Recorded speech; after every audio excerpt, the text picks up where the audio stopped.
from last week being in a plane struck by lightning to being in a blizzard this week with all the highways closed, both north, south, also east and west. It's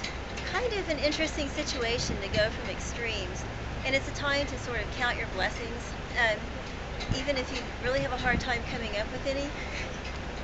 And I'm surrounded by people who are stranded here because the highways are closed, or unfortunately they had an accident, and